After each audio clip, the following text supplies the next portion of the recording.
party in Boston that was illegal, too. I have directed Secretary Connally to suspend temporarily the convertibility of the dollar into gold.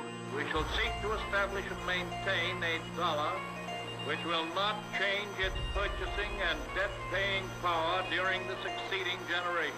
As anguished shrieks rose up from the floor of the New York Stock Exchange. Government credit and government currency are really one and the same thing.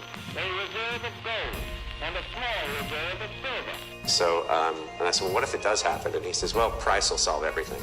I said, thanks, give me the gold. You know? Why do central banks hold it?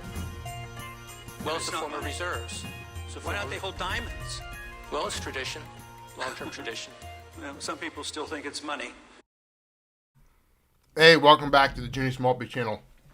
Pardon me, I'm finally getting lunch. Are you kidding me? All right, hey. The extemporaneous ramblings of a madman. The most boring channel on YouTube. Broadcasting live and unscripted on various topics and news. Good to have you. Welcome.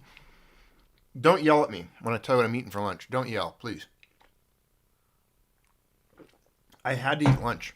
And I set the timer on this to go live at 4, thinking I would have the opportunity to make and consume a peanut butter and jelly sandwich. And I wasn't able to do that. I failed. I'm about halfway through one. But I do need to have some nutrition, my friends. So I had some of this. What am I looking at here? What are we going to talk about today?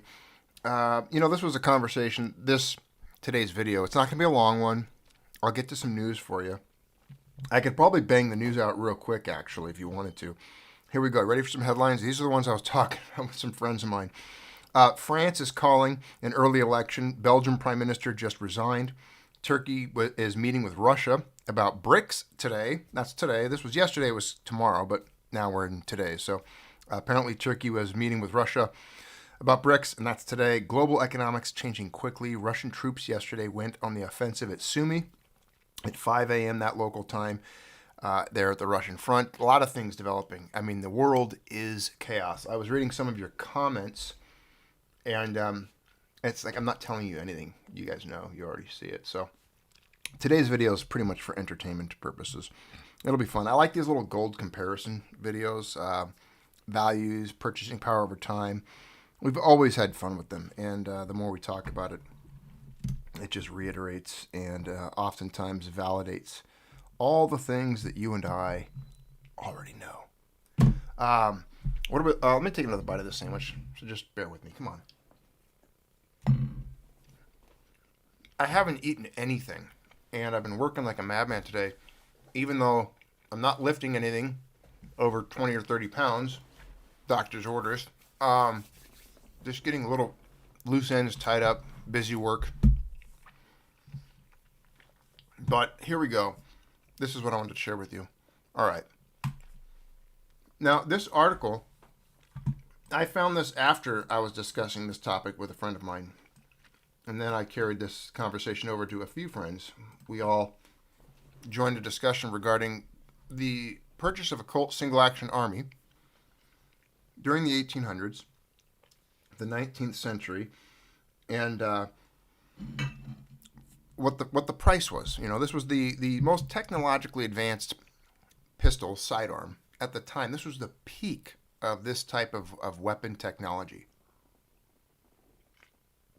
I mean, imagine going from, humans went from essentially shooting arrows at each other, hurling rocks at each other, and then when the firearms were developed, it took years, hundreds of years to come up with the cartridge design system. We had to go from matchlocks to flintlocks to percussion caps and all these muzzleloader types of firearms. And then, they realized and figured out how to streamline that process with a brass cartridge, a primer in the back, and I'm not going to get into all the details of that technology and what took place there, but essentially it sped up the process of loading a firearm, firing that firearm, having repeat shots available to you. And if anything, they say, God created all men and Sam Colt made them all equal, right? Because once everyone had a firearm, You couldn't mess around as much. You had to be a little bit more respectful, if you will. And, well, back in 1873, so again, the reason this started, I'll go to that. Let's rewind it and go to how the conversation started the other day. And here it is. This friend of mine has been keeping track of Colt Pythons. Now, Colt Python's a little different. It's a double action. These are made in the 70s and the 80s. But still well made, good gunsmiths, doing some of the same skills that was required in the 19th century. And don't worry, I will show you some single action revolvers today as well that are made of quality. But this is the price of a hand. These were essentially hand built. There were machines involved, but you had very good gunsmiths working on these Pythons back at this time period in the 70s and 80s. And today they sell for around $2,000 to $3,000, depending. There's a lot of I don't want to say it's like coins.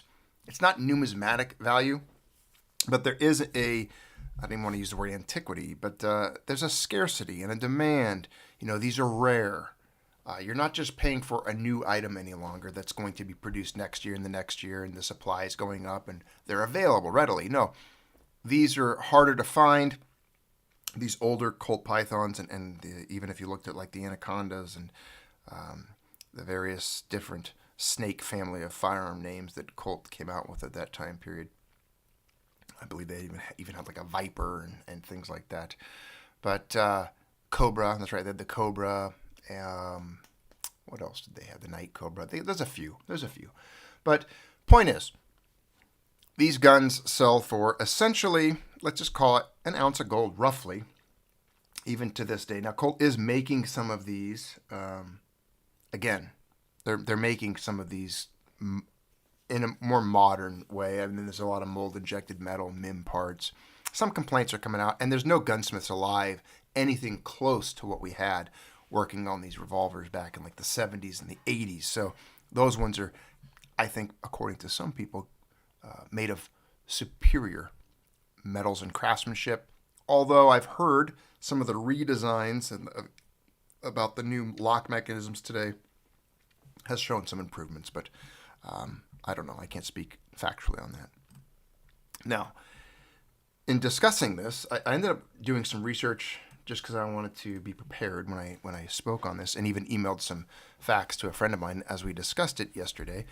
I came upon this article here, which is brief but good, from 2009. This is from True West magazine. They do, I think you can see it in some grocery stores. They talk about Wild West stuff, occasionally firearms like this. But by Phil Spangenberger, May 1st, 2009, Arts, Guns, and Culture. You can see a $20 gold piece right there in the picture with a Colt single action army.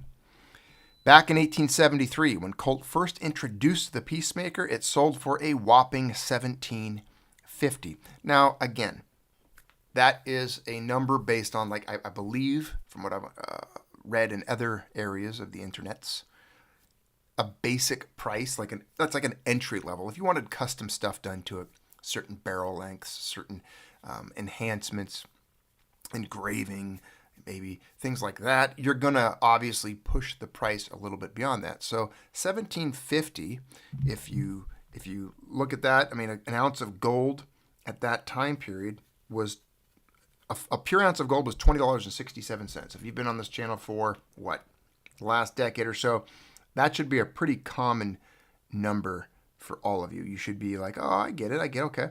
So these ranged in price from about, when I did the math, they were about 0.70 to 0.82 ounces of gold. I did some further research on this and found a 45 caliber, let's see, this was 17 by mail order, okay, turned out by Colt Firearms Manufacturing. This was, again, 17 by mail order here. So another price here, because I believe Colt did lower it at some point. But the 1860 Army, this is the precursor, right? This would have been a percussion cap. This was a non-cartridge firearm. These ones sold for about $14.50. So even the models preceding the Colt single action Army, the 1860 Army was selling for about $14.50. So we're in that ballpark. about 3/4 of an ounce to an ounce of gold. When you get to that $18 to $20 range, you're looking at about 0.87 to 0.97 ounces of gold. So really, if I said, hey, it's 0.97 ounces of gold, you're talking about an ounce of gold. These were a $20 gold piece, essentially. That's what this would have cost you back then. If you got a deal on one, a basic model for $17.50, you're looking at over 3/4 of an ounce, about 0.87 ounces of gold. And that's back then. I mean, so think of it. Throwing an ounce of gold at a pistol back then was huge. I mean, how many of you today could go spend $2,400 on a new pistol? Or would even? I mean, I would love to. I'll show you a gun in a second here that I absolutely covet. I know I shouldn't do that, but I really would like this gun that I'll show you a picture of. This is why the old gunfighters were special back then. I'm telling you, often these guys, I mean, think about it. If a guy was carrying 2 revolvers on his sides back in the 19th century, 2, he was carrying, that's the equivalent today of walking around with almost $5,000 worth of pistols on you, just right now. And if he had a Winchester, a rifle, for a similar price, do the math. That's like walking around with $7,000 to $8,000 worth of firearms. You know, you had a rifle in your scabbard on your horse, 2 revolvers on you maybe. You know, if you were a real gunslinger back then. So that just puts things into perspective on what these guys had to spend and the commitment it took for self-defense, for owning a firearm, and why it wasn't as common as just, you know, everybody on the street likely having access, especially to something of this value. I mean, most people never came across that a $20 gold piece back at this time period. So it wasn't easy. That was nearly a month's wages. A month's wages. So imagine spending a month's worth of your pay, your take-home, as a laborer to buy a firearm. You could purchase one with a $20 gold piece, the old double eagle, right? Which interestingly weighs about an ounce. Again, I've already talked about that, but it's in the article. We'll get through that. So you might get a couple dollars in change, maybe, if you're lucky. How often have you heard the phrase good as gold when someone is referring to the approximate value of something? Well, again, these Colt single-action armies, they've gone up since then significantly. Obviously due to collectability value. That's not the point. I didn't want to focus on the antiquities, the scarcity, or gun collecting today, but I wanted to more focus on the time these came out. Put yourselves in that mindset. Go back in time a little bit. Picture it.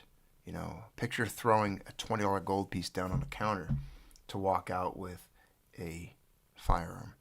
And what's interesting is that there was no paperwork back then. It was just you could mail order these. Imagine that.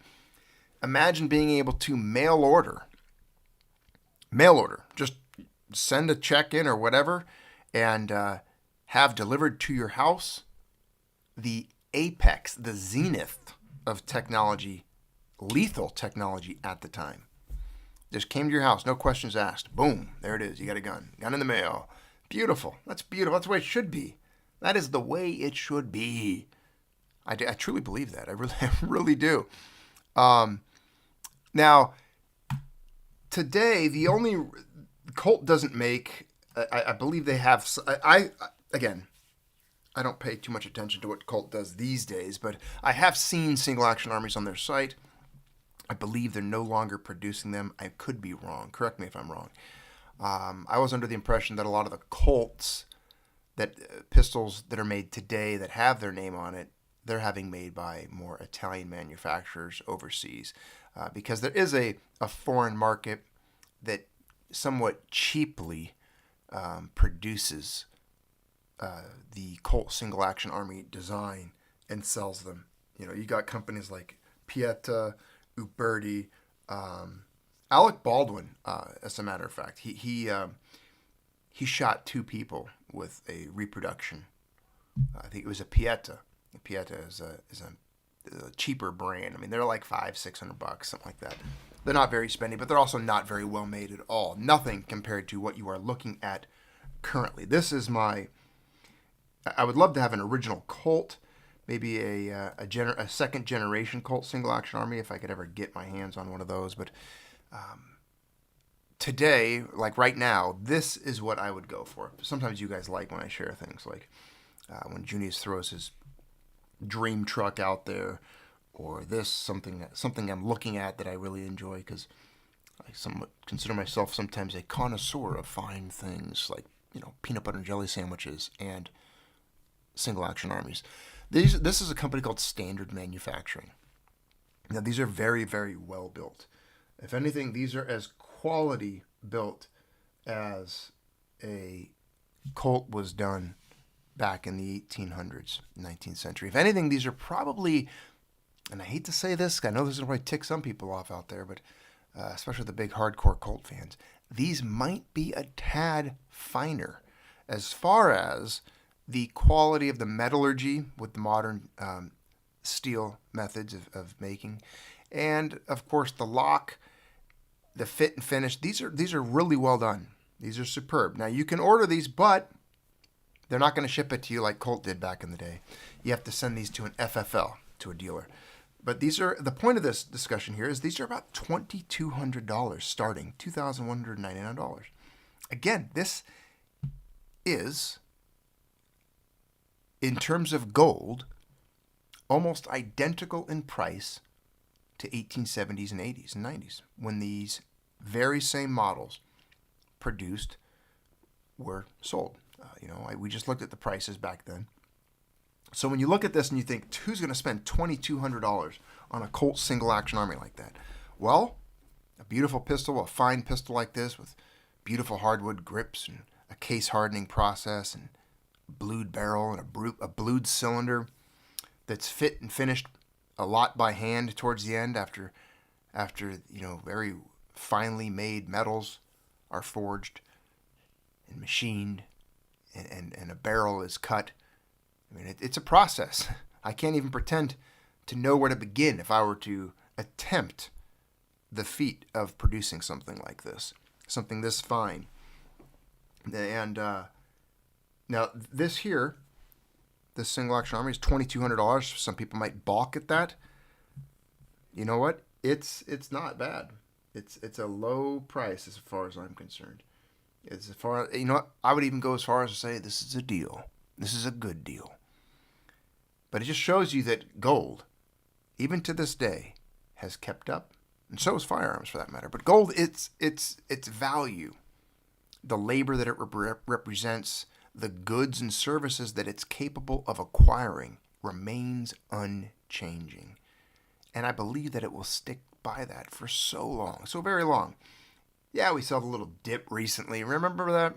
Everyone was freaking out about it. Silver's already back. Silver came up, like, it dropped the other day. It's back like 2% today.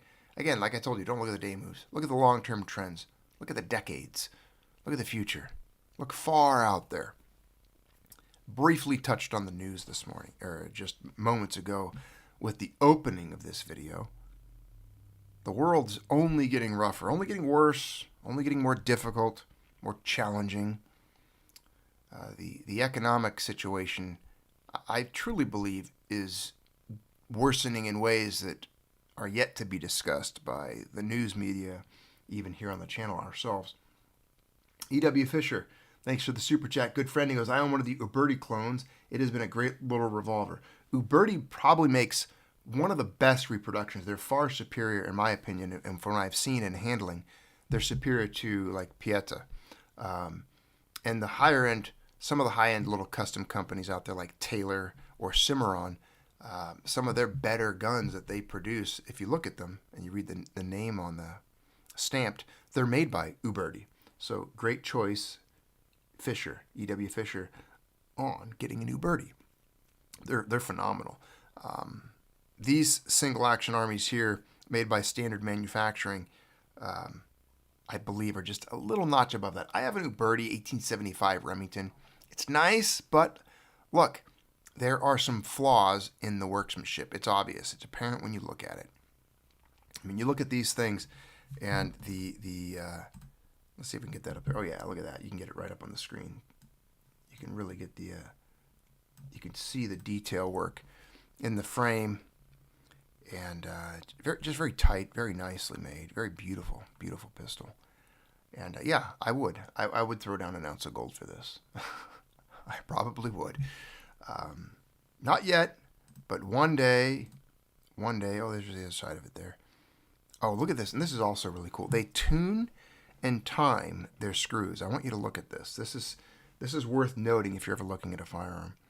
If you look at these screws here, these little flathead screws, look at the line. Each one of them is facing. They're all horizontal. You see that? And then this one on the grip is vertical. They do that on purpose. They're all tuned specifically for that. Look at the bottom. Every single one of these screws is timed, I guess you'd say. They time the threads to where when you, I'm going to get that more adjusted for you. And this is what I mean when I say labor and handmade. This takes work to do that. To get every one of these fire blued screws to be perfectly in line with the bottom and facing forward. This is something that you see on a quality produced gun. And again, there's some evidence of that there. You can see they're fire blued, also the cylinder pin, retaining pin here. And yes, the trigger is not centered in the trigger guard of a Colt single action Army. It looks odd once you notice it, but it is, that's the way it is. Low blood pressure says he's not a fan of revolvers. That's unfortunate. You'll get there. Hey, they don't leave their brass behind, man. And you don't need a magazine ever. They're phenomenal. They're fun to shoot. They're fun to load. They're fun to clean. And there's nothing like the 4 clicks of a Colt when you're pulling that hammer back to let a perpetrator or a bad guy know that you're about to unleash fury. Beautiful view of the bottom of this single action Army here. Again, these are finely made, beautiful, beautiful pistols, and I just wanted to share this with you guys tonight. There you go, more views. Oh, look at the box it comes in. That's a box worth keeping. Standard manufacturing. Yeah. One of these days, look, the walnut on that grip is also beautiful. Oh, man. Yeah, it'll happen. One of these days I'll have to treat myself, and it's very well built. And I mean, you can see the attention to detail on these. And yes, I would get it in 45 Colt. I mean, that's really the only caliber to get this thing in. The only problem with me is this is one of those, if I had one of these, I don't know if I'd even want to shoot it. I guess I would. I mean, I don't mean it like that. Would I want to carry it? Would I want to scuff it up and beat it up? To me, this is an heirloom. But, again, who are you saving it for? Just use it. You only live once. Hey, remember the other day? YOLO. You only live once. So might as well, right? It's just phenomenal to me how these have kept up with time. Check out Stealth Arms Platypus for a modern version where the cost is $1,800 or so, which is similar. Micah Robinson says, check out Stealth Arms. I'll go check that out next. Stealth Arms. Let me bring that up if I can.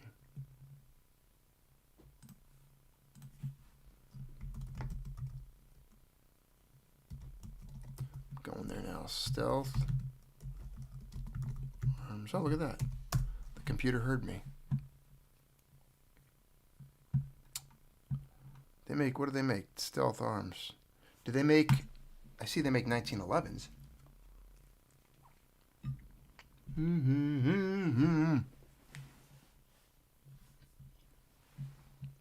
Did I go to the right page?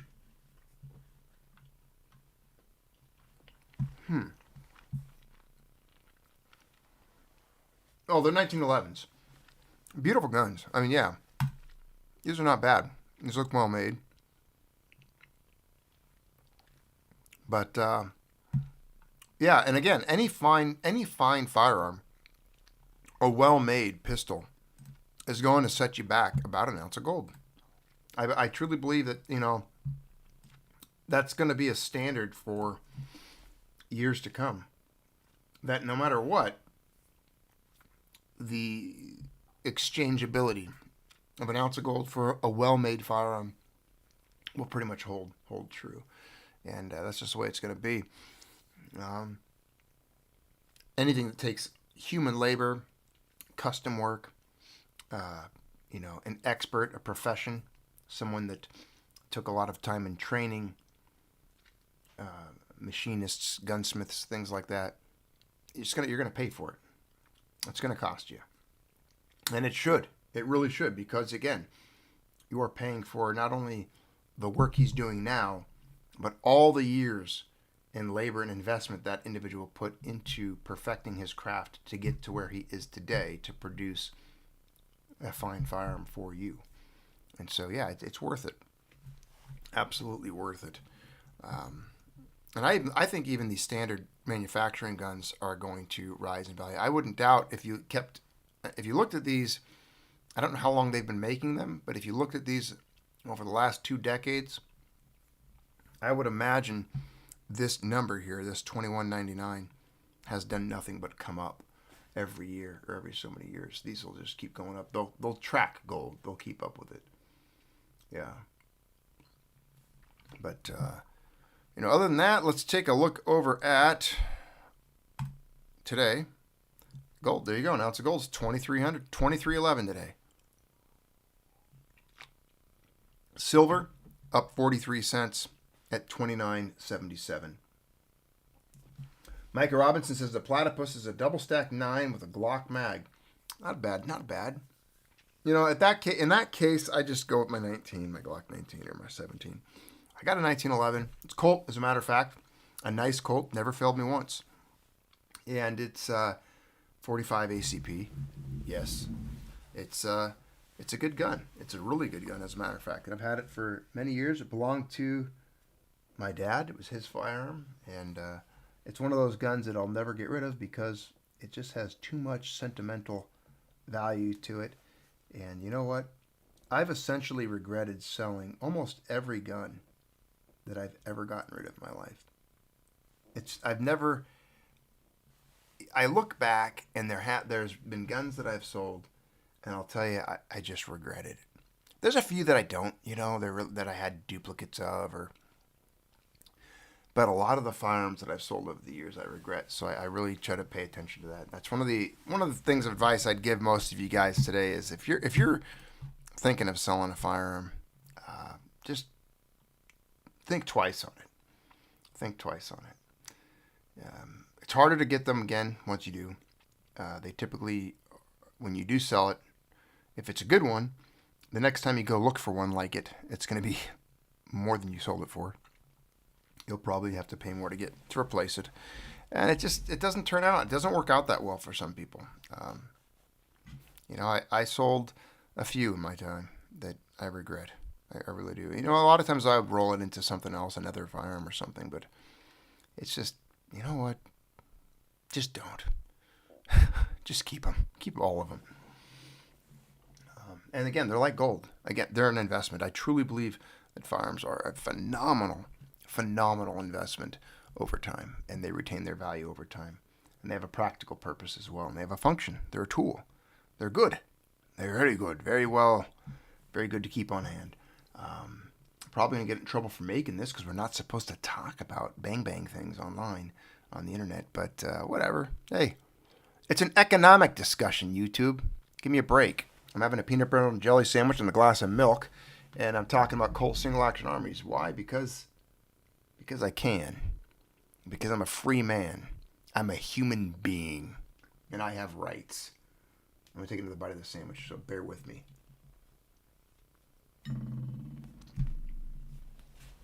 I was so hungry. It's either that or I just log off, turn off the internet, and finish my lunch. But that was it. On the news side, there was a bunch of other news going on, but do I want to talk about it? Do I really care? Not really. The geriatric dementia patient, he's still making a fool of himself. I don't know if you've been keeping track of that. That he's a buffoon. He's a complete clown. I mean, it's a circus out there. Have you seen the leader Estados Unidos. Have you seen him lately? Have you heard him talk? Attempting to sit down on imaginary chairs. He's completely incapable. Well, whatever. I mean, what are we going to do about it? There's nothing you can do. He'll probably get elected again.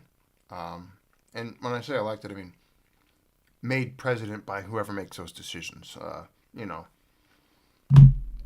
not that the system is sound, because it's not. Nothing works anymore. It's all broken. I mean, come on now. You guys still have faith in this? You still believe in this shit? Vote harder. I mean, the situation is hopeless. That's a given. I don't care who you are. If you think anything other than that, you're just a fool. You truly are. I mean, you don't have a concept. You have no idea what's going on if you think that the situation, if there's any hope in what's taking place in this world and the direction the United States is going in, there's no hope at all. The censorship's getting out of control. I mean, they're deleting everything. There's some videos that I've been watching or being sent from friends and contacts, and I'll watch it and forward it to another contact. And by time it gets to them, these are links like on Twitter. I'm not on Twitter, but I'll get links from there. I tried to go back on Twitter recently. I spent like half a day on there. And then I just left again. I'm out of here. This is friggin' honeypot. I'm so over them. I'm just over it. I couldn't do it, so I left. But you can still watch links that people send you.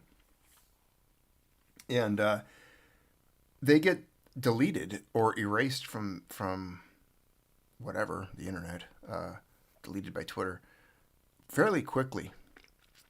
And you're just not allowed to discuss certain topics. There are certain things we are just not supposed to talk about. Certain things we're not supposed to pay attention to. Like certain speeches that have been converted back into English that nobody ever heard before. That was a big topic recently, the topics of conversations there.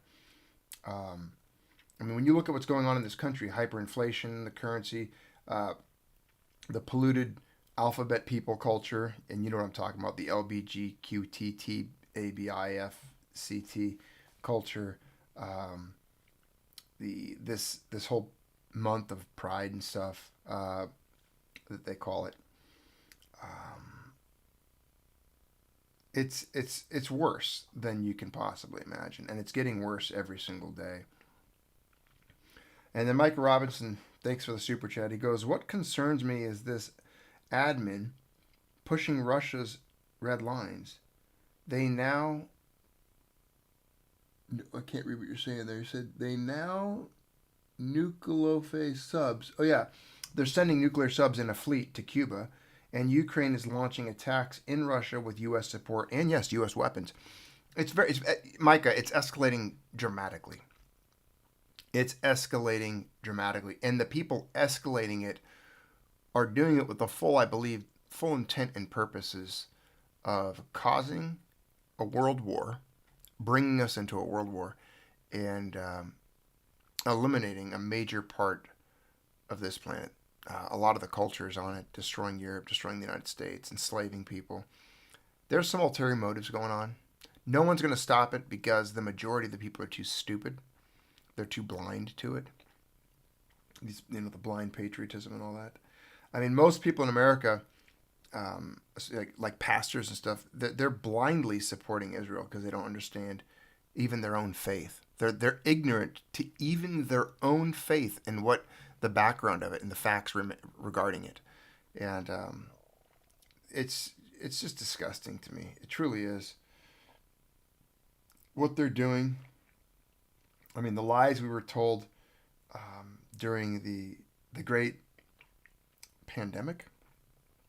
Let me see if you can hear this. I wonder if this will even play. Well, we have a great reset, but they all go to prison. Here we go. And people are dying. people are resigning. May 7th, there was an assassination attempt against Saudi Crown Prince. May 13th, Turkish President Erdogan holds an emergency meeting following a warning of a possible military coup. May 15th, an assassination attempt on the Slovak Prime Minister Robert Fico and his bodyguards walking to great supporters there when a man reached out firing 5 times. The May 16th, citizen arrested for threatening to assassinate Serbian President Vučić. May 19th, Saudi Arabia King Salman hospitalized for the second time in 4 weeks. So then you come to 19th. These may be the final images of Raisi flying in the helicopter before it crashed yesterday. Raisi, the foreign minister, and several others killed after the helicopter was forced to make a hard landing in the steep mountains of Iran. On the 20th, Jamie Dimon announced that he's retiring as the CEO of Chase. May 20th, also speculation that Jerome Powell is resigning as Fed chair. And then May 21st, Klaus Schwab stepping down as the president of the World Economic Forum. HSBC, their CEO, stepping down. Right before 2008, in So, that big crisis, there were a bunch of stepping down like this. This is even bigger. So that was a clip a friend of mine sent me again that you can hear Alex Jones on there interviewing some individual, and they're discussing all of the people that are stepping down, resigning, a lot of shifting around going on, people getting taken out. These are interesting times. It's a time in history in which I think allocating some of your funds towards precious metals, towards firearms, agricultural property, getting away from urban centers, being 2 fuel tanks away from high population density areas. It's very important to start considering your station in life, your surroundings, your circumstances. This is a very important time, and no one's going to make the decision for you. No one's going to help you do it. It truly is up to you what decisions you make to position yourself for what is coming. A lot of people might laugh at you, but again, who cares? I mean, do you really value or cherish that individual who has perhaps an ideologically opposed view that you do, and deep down may even have disdain for you? They definitely don't respect you. Anyways, consider all of these things. Keep your head on a swivel. Look around you. See what's going on. And keep stacking. Keep stacking. I was looking today, just before we close out, before we turn off and log out of here, let me share this with you. So I was curious, even with the correction on silver that we just saw, how did the values match up to a little over a year ago? So I did some digging, and I looked at some silver bars, some 10-ounce bars that I picked up last year, and one at a time, different times, spreading out there. So we've got the prices range from about $240, $250, $268 for 10 beautiful. You're talking about 10-ounce Pamp Swiss bars and Heraeus, Heraeus silver bars. 4.9 fine, 10 ounces of fine silver. Now these bars, again, 240 to 260-ish. You're not going to touch that today. I looked at them. They were all about 350 on up. 350 on up. So, yeah, almost $100 a bar. That there would be more. All right. So, even with that's today's price with the correction we had the other day. So silver can drop 6 or 7% like it did in a single day, and those bars are still $100 in the green, worth $100 more than what I acquired them for in fiat. We're doing great. We're doing great. And the thing is, I think that direction is going to continue. That direction will only continue. And there's a silver chart right there again. silver's at 29.74, almost 29.75 today. We're doing good. We're doing just fine, brother. We're doing just fine. Yeah. Alrighty, my friends. That's it. That was it for me today. That was it. That was it for today's discussion. I told you to be short. I didn't have a whole lot to do, and had to have my lunch real quick, and then wanted to chat with all of you. Share the link between gold and Colt single action armies, how their values have pretty much paralleled each other all these years, over a century later. I find that very interesting. Well over a century, almost a century and a half, as a matter of fact. A century and a half for 150 years. Interesting. So that's it, my friends. Thank you all for tuning in, being part of this channel, and all your support all these years, being part of it. Good seeing you all. Take care.